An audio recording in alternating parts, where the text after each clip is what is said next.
Algo misterioso está ocurriendo en las profundidades del océano. Tal vez no lo sientas, tal vez no lo veas, pero las señales se están multiplicando, silenciosamente, como una ola a punto de romper, y mientras muchos siguen con sus vidas, ajenos a las señales que emergen a nuestro alrededor, una verdad profética se está revelando ante nuestros ojos, y son pocos los que tienen ojos para ver. Las profecías del Padre Michel, un hombre de fe, de visión y de valentía, se están cumpliendo en este mismo momento. Sus palabras, antes desacreditadas e incluso silenciadas, resuenan ahora con renovada fuerza en estos tiempos de incertidumbre. Esto no es solo un mensaje, es un llamado, una alerta espiritual, un soplo divino destinado a despertar los corazones dormidos. El mar, esa inmensa fuerza que cubre más del 70% del planeta, guarda secretos que los gobiernos han ocultado durante décadas. Pero ahora, esos secretos están saliendo a la luz, las aguas están inquietas y algo grandioso está por suceder. En este video, comprenderás por qué el océano se está convirtiendo en el protagonista de una de las mayores profecías de este siglo. Conocerás quién fue el Padre Michel, por qué su mensaje es urgente, especialmente para nosotros, los pueblos de América Latina, y, sobre todo, cómo prepararse espiritualmente para lo que está por venir. Comencemos. A lo largo de los años, el Padre Michel se erigió como un centinela entre la tierra y el mar. Hijo de una humilde aldea costera, desde niño recibió visiones tan vívidas que temblaba al describirlas. Columnas de agua resplandecientes como espadas de cristal, pueblos enteros en silencio ante un poder que no podían comprender. Al vestir el hábito, se entregó a la oración y al estudio de los antiguos oráculos, y descubrió entonces que cada imagen que le fue confiada resonaba en pasajes olvidados de la Sagrada Escritura y en los relatos místicos de santos marianos. En las anotaciones que guardaba en el bolsillo de su sotana, repetía un mismo estribillo: el mar será el cáliz de la purificación. En esa frase resonaban el Apocalipsis de San Juan, los avisos de Nuestra Señora de Fátima y los cantos aztecas que hablaban de aguas en furia iluminadas por el fuego del cielo. No eran metáforas poéticas, para él cada palabra era literal, afilada, destinada a rasgar el velo de la incredulidad. Con el tiempo, superiores alarmados le ordenaron guardar silencio. Temían el pánico que tales revelaciones podrían causar. Pero el sacerdote no se calló. Registró todo en diarios sellados, envió cartas a teólogos de confianza y, sobre todo, predicó a los sencillos, a los pescadores que conocen el humor del océano mejor que cualquier academia. Afirmaba que la alerta no era para la destrucción, sino para la conversión.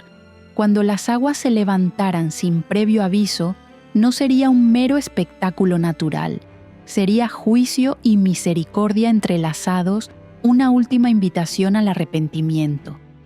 Porque América Latina, porque su costa abraza 2 océanos y, aún más, porque alberga el mayor número de corazones que laten al unísono con la fe católica. Somos guardianes de una llama antigua, decía él. Cuando el mar hable, hablará primero a nuestras playas. Así, cada kilómetro de litoral, desde Chile hasta México, desde Brasil hasta las Antillas, se convierte en escenario escogido para un acto que trasciende fronteras políticas, y como todo acto divino se anuncia con señales para quien vigila, el Padre Michel dejó marcados los presagios que precederán al gran levantamiento de las aguas. Es a esas señales a las que ahora debemos volver nuestra mirada atenta, pues 2 ya se han cumplido y el tercero comienza a estremecer los márgenes del mundo. Primer presagio: el agua que habla a través del color. En Lourdes, en la antigua gruta de Massabielle, turistas y peregrinos observaron una tonalidad inesperada, un azul intenso que resplandecía como zafiro bajo el sol de la tarde.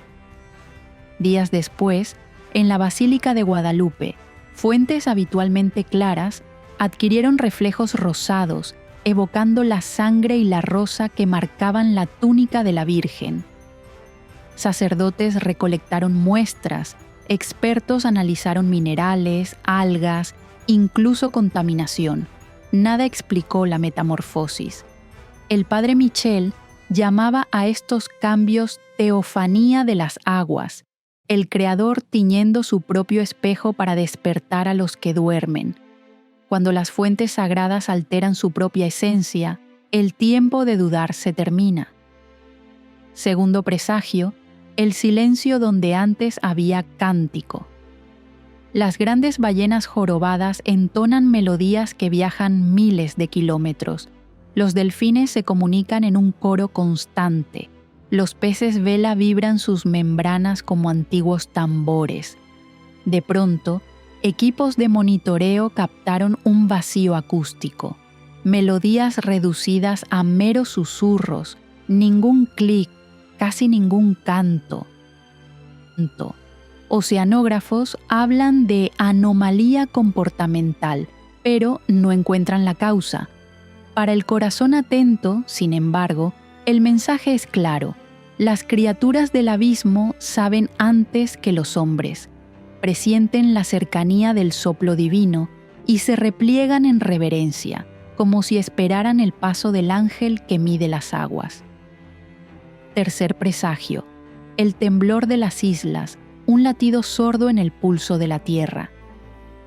Archipiélagos pacíficos, acostumbrados a mareas suaves, registran vibraciones que apenas alcanzan los sismógrafos, pero que sacuden los muros de antiguas capillas. En las Cícladas, las campanas sonaron solas durante una madrugada sin viento. En el Caribe, pescadores sintieron el fondo del barco vibrar a pesar de que el mar estaba en calma. Y al sur, pequeñas islas de Chile crujen como madera bajo un peso invisible. El padre Michel describió este fenómeno como el corazón de los mares acelerando para anunciar la hora. Cuando la misma roca resuena, el reloj celestial da el último aviso. 2 presagios ya se han cumplido plenamente, el tercero crece en intensidad, y cada sacudida se propaga como un eco que llama a la vigilancia. Juntos, forman un tríptico irrefutable, una firma celeste grabada bajo las olas y los acantilados. No son coincidencias dispersas, componen una liturgia cósmica que prepara el escenario para el gran levantamiento de las aguas. Y mientras las orillas tiemblan, fenómenos que la ciencia llama anomalías se multiplican a lo largo de todo el litoral de América Latina, señalando que el umbral profetizado ya ha sido cruzado.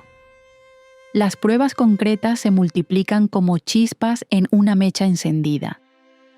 En tan solo 5 años, estudios independientes han registrado más de 300 fenómenos que rompen con toda lógica oceanográfica en América Latina. Corrientes antes previsibles han invertido su propio pulso. La legendaria corriente de Humboldt, que desde tiempos coloniales soplaba el frío del Pacífico Sur hacia el Ecuador, ha comenzado a retroceder en mareas alternadas, confundiendo a pescadores ancestrales que miden el tiempo por el vaivén de las aguas. Frente al Caribe, contracorrientes giran en espirales opuestas, arrastrando mantos de sargazo hacia costas donde jamás se vieron tales tapices verdes. El calor brota en bolsas repentinas, como si se abrieran hornos en el lecho marino. Sensores de boyas argentinas marcaron picos de 10 grados por encima de lo normal en una sola noche. suficientes para blanquear los corales como huesos expuestos al sol.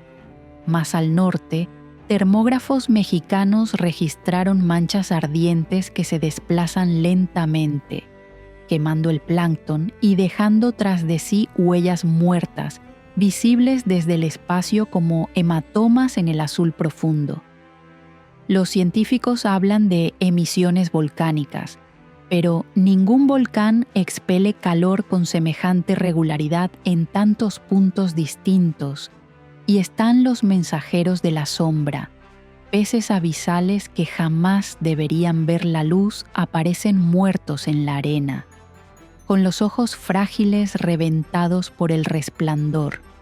En los arrecifes de Pernambuco se hallaron quimeras de aguas negras flotando entre jangadas, mientras en el Pacífico colombiano emergen calamares vampiro y tiburones fantasma, criaturas moldeadas para vivir a 3.000 metros por debajo del nivel de la vida humana.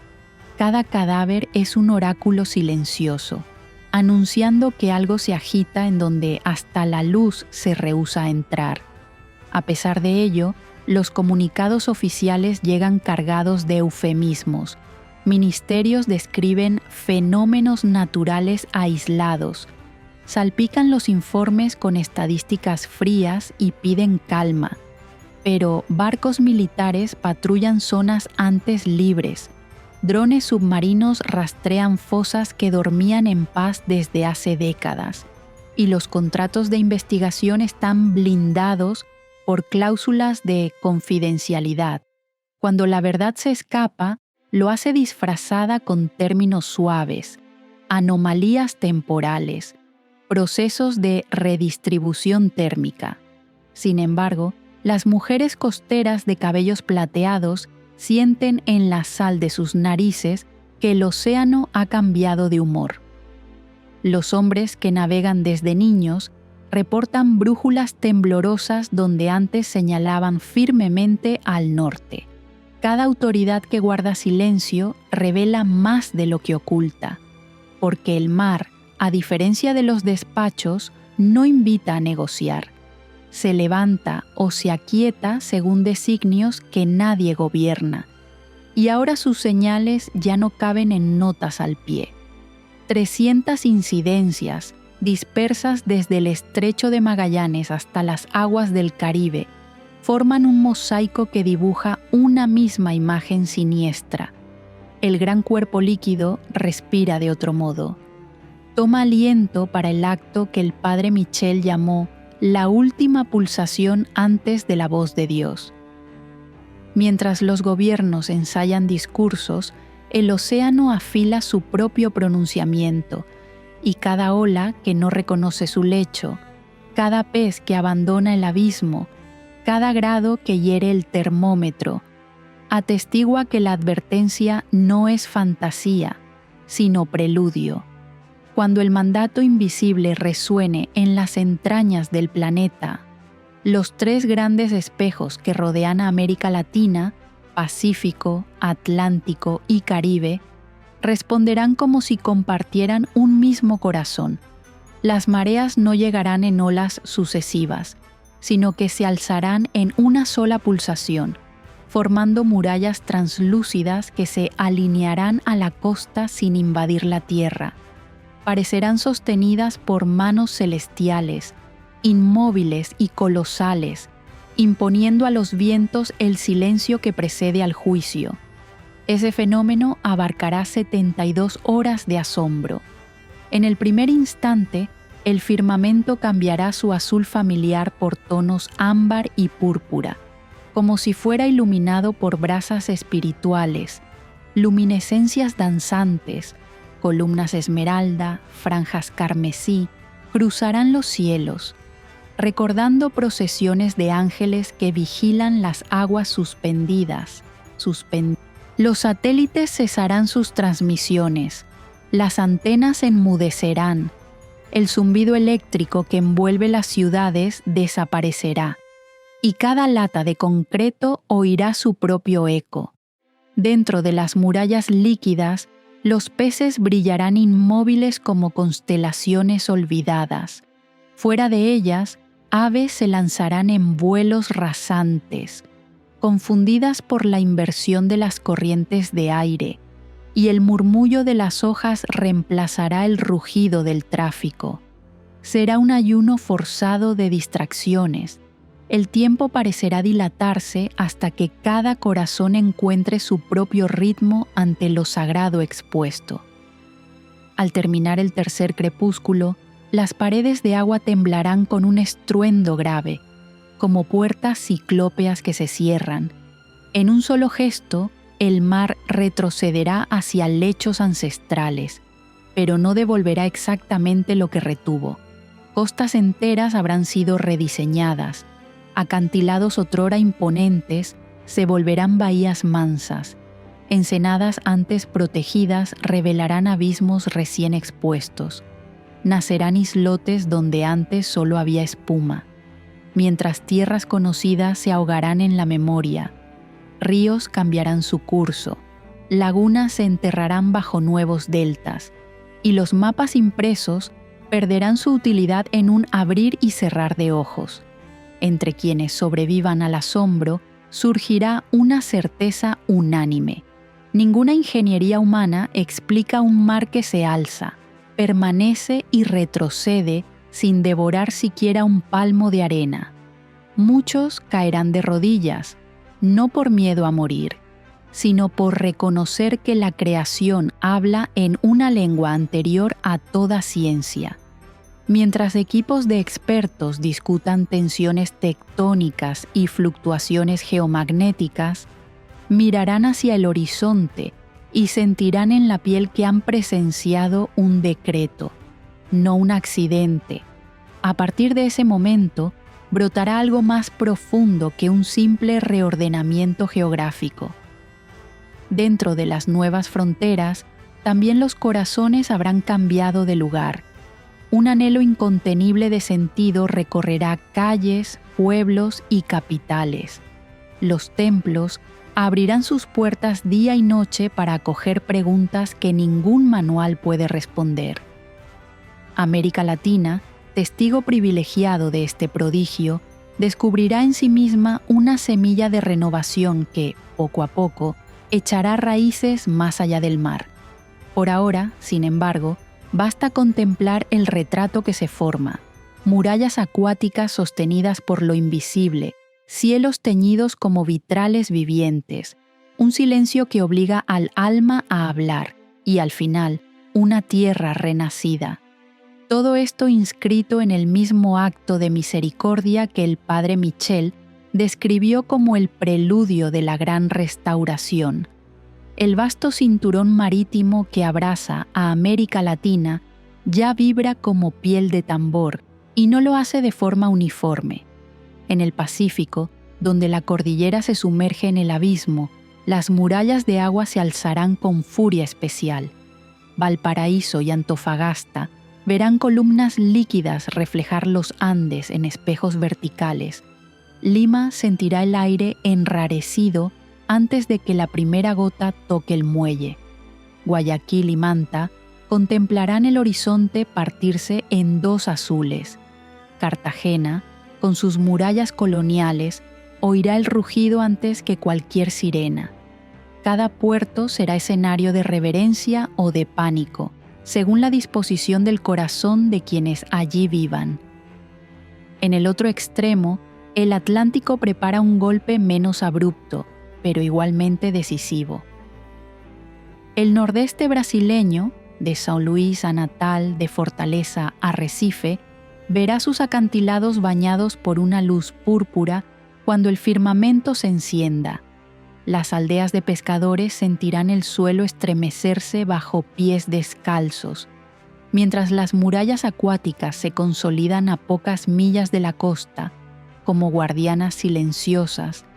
Más al norte, en la costa venezolana, las islas Perla cambiarán la brisa tibia por vientos cargados de electricidad.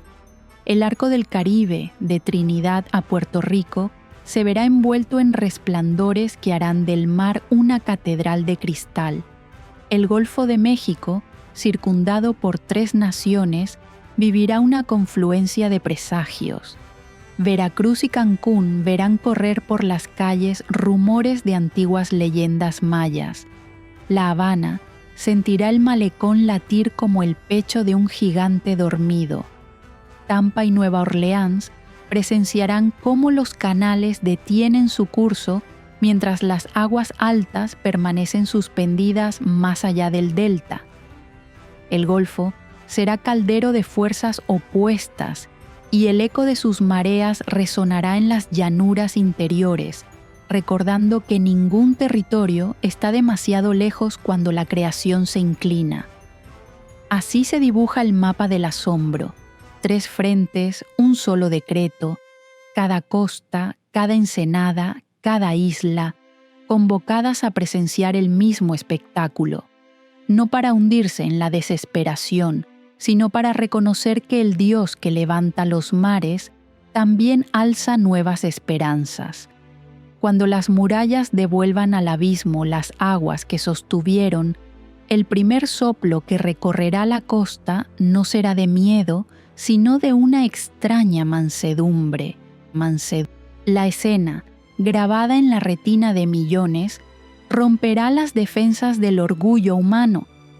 Quien haya visto al mar permanecer suspendido como cortina de cristal, comprenderá que la mano que sostiene el universo no desea aniquilar, sino despertar.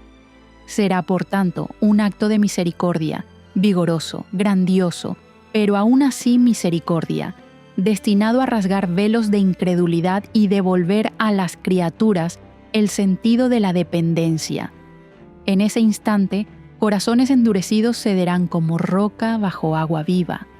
Muchos, que antes se burlaban de cualquier alusión a lo sagrado, sentirán en su propia carne el peso de una presencia superior. Lágrimas represadas hallarán camino, y el arrepentimiento brotará sin que predicadores alcen la voz. En las plazas recién silenciadas, padres abrazarán a hijos como si confesaran antiguas faltas. Vecinos intercambiarán perdones murmurados, viejas heridas serán lavadas, no por olas exteriores, sino por una corriente interior que nadie podrá detener. América Latina, llamada por antiguos misioneros el continente de la esperanza, se alzará como lámpara encendida en un cuarto oscuro. Su historia de fe popular, sus santuarios esparcidos en valles y cerros, sus procesiones que cantan bajo el sol ardiente, todo ello se revelará como una reserva oculta de aceite espiritual.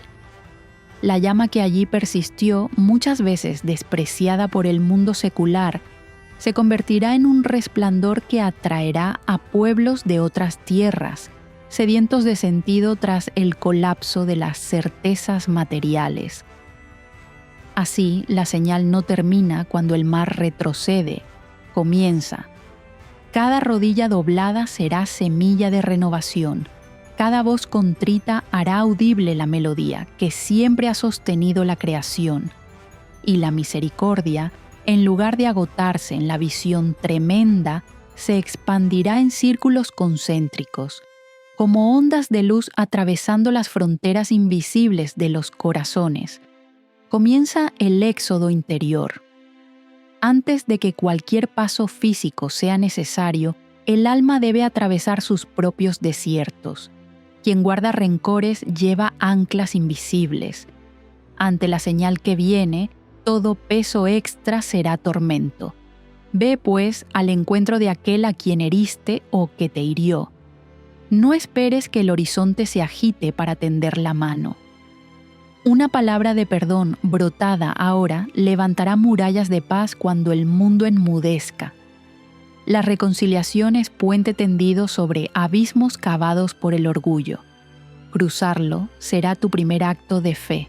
Luego, mira lo que posees: objetos acumulados, recuerdos apilados, adornos que prometían identidad. Todo se convertirá en polvo cuando la creación entera respire diferente.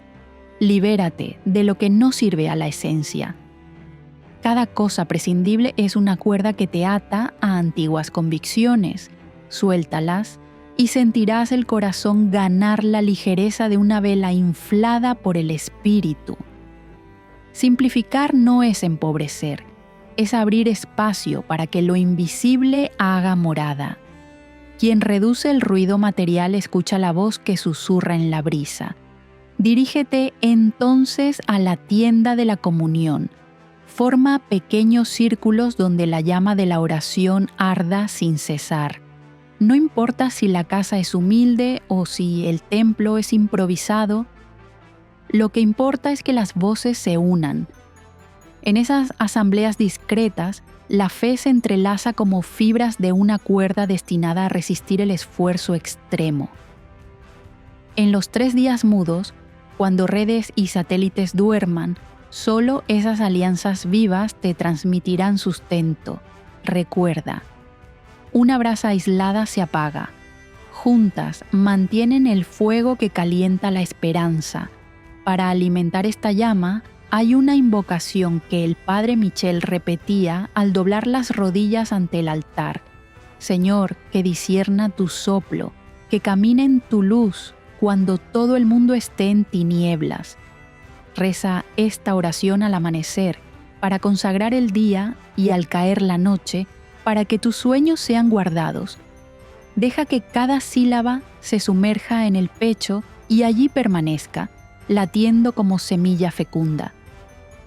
Existe también la antigua práctica del ayuno, no como penitencia vacía, sino como un resplandor que rompe la niebla interior. Renuncia a una comida por semana, ofreciendo ese intervalo a la meditación. Cuando el estómago proteste, recuerda a los que no tienen pan y eleva una súplica por ellos. Cuando la debilidad toque tus miembros, entrégala como incienso suave.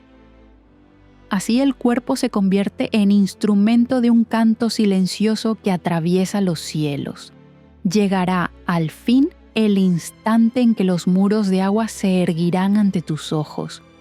No habrá sirenas, ni cronogramas, ni rutas de escape que salven a quienes no cuidaron la fortaleza interior. Será la fe, pura, simple, despojada de artificios, la que sostendrá tu mente mientras el mundo contenga la respiración. Si has cumplido la reconciliación, si has renunciado a lo superfluo, si has entrelazado tu voz con la voz de tus hermanos, si te has habituado a la oración y al ayuno, entonces el silencio colosal que envolverá la tierra resonará como música. Y cuando el mar se retire, te encontrará de pie con el corazón firme, listo para acompañar el renacer de una era iluminada por la misericordia. Nació en un rincón olvidado del litoral, donde la sal se infiltra en las paredes de madera y el rugido de las olas sirve de canción de cuna. Allí, siendo aún niño, Michel sentía el viento como una voz que susurraba misterios. Le contaba a su madre que veía columnas de agua alzarse en el horizonte, centelleando como espadas de luz. Mientras otros niños coleccionaban conchas, él llenaba cuadernos de dibujos, mares divididos en murallas, cielos teñidos de púrpura, multitudes arrodilladas en la arena. Cuando ingresó al seminario, se sumergió en las escrituras con el hambre de quien busca confirmar lo indecible. Encontró en el Éxodo el mar que se abre, en los Salmos el abismo que llama a otro abismo, en el Apocalipsis el océano que se convierte en copa de juicio. Comprendió que sus visiones no eran desvaríos aislados, sino piezas de un antiguo mosaico. Recogió relatos de santos marianos, profecías aztecas, leyendas guaraníes. Todo convergía en un mismo motivo. Las aguas vendrían como instrumento de purificación para los pueblos que se alejasen de la fuente de la vida. El fervor con que hablaba despertó recelo en sus superiores. Lo recibieron en despachos oscuros, Le recomendaron prudencia, le sugirieron tratar el tema solo en círculos teológicos restringidos. Michelle obedeció, pero no cayó su corazón. Escribió diarios sellados con cera. Cada volumen contenía fechas, lugares, detalles meteorológicos, pasajes bíblicos en paralelo. Los llamaba mapas del tiempo por venir. Años más tarde, una homilía pronunciada en una pequeña parroquia costera se difundió más allá de los muros de adobe. Fieles contaron que, al levantar el cáliz, la voz del sacerdote tembló y dijo: «El mar, que hoy os sustenta, mañana os pedirá cuentas». Bastó esa frase para que las autoridades eclesiásticas lo trasladaran a un monasterio aislado, lejos de la línea del horizonte que tanto lo inspiraba. Allí, entre muros de piedra fría, persistió en la oración y en registrar fragmentos de luz que le llegaban durante vigilias nocturnas. Aunque apartado, enviaba cartas a unos pocos confidentes. «No temáis la elevación de las aguas, temed los corazones que no se inclinan». Enseñaba que el océano no sería verdugo, sino espejo. Quien viera su reflejo en él tendría que confrontar su propia distancia del amor divino. Así moldeó la misión que lo consumió hasta su último aliento: alertar, llamar al arrepentimiento, recordar que la misericordia puede venir vestida de poder. El padre Michel parte, pero su palabra permanece como marea que sube lentamente, lista para tocar cada costa de alma que aún se cree segura. Nada fue revelado por azar. La hora exacta permanece oculta, envuelta en el velo del tiempo que solo el Altísimo puede levantar. Pero los signos ya se hacen visibles, palpables, incuestionables. Esta generación, nuestra generación, es aquella que camina sobre la frontera entre el mundo viejo y el que está por nacer. Aquellos que oyen, ven y comprenden no son llamados al pánico, sino a la misión. Recibir este mensaje no es fruto del algoritmo, ni del azar de un clic distraído. Es un toque directo de la providencia. Entre millones, llegó hasta ti, porque en tu vida hay una chispa, una responsabilidad, una convocatoria silenciosa que pulsa desde siempre. Cuando el mar se levante, será imposible permanecer neutro. O serás ancla para los que se hunden, o serás arrastrado por las aguas del miedo. Por eso, este mensaje no está hecho para guardarse como un recuerdo extraño. Clama por ser transmitido, como antorcha que mantiene viva la llama cuando el mundo cae en tinieblas. Compartir este video es más que un gesto digital. Es una participación concreta en la obra de la salvación. Cada alma alcanzada a través de ti podrá reencontrar el camino que creía perdido. No calles. Usa las herramientas que tienes: un mensaje, un grupo, una palabra. Sé puente, sé eco, sé señal. Y cuando el cielo cambie de color y el silencio descienda sobre la tierra, tu paz será testimonio de que estuviste entre los que escucharon antes. Y el viaje no termina aquí. Aún hay más por revelar. En el próximo video, una nueva profecía, marcada para el año 2025. Iluminará aún más los pasos que debemos seguir. Haz clic en la tarjeta que ahora aparece en tu pantalla y continúa, porque quien ha empezado a ver ya no puede vivir como si estuviera ciego. Que el Espíritu te guíe, siempre, siempre.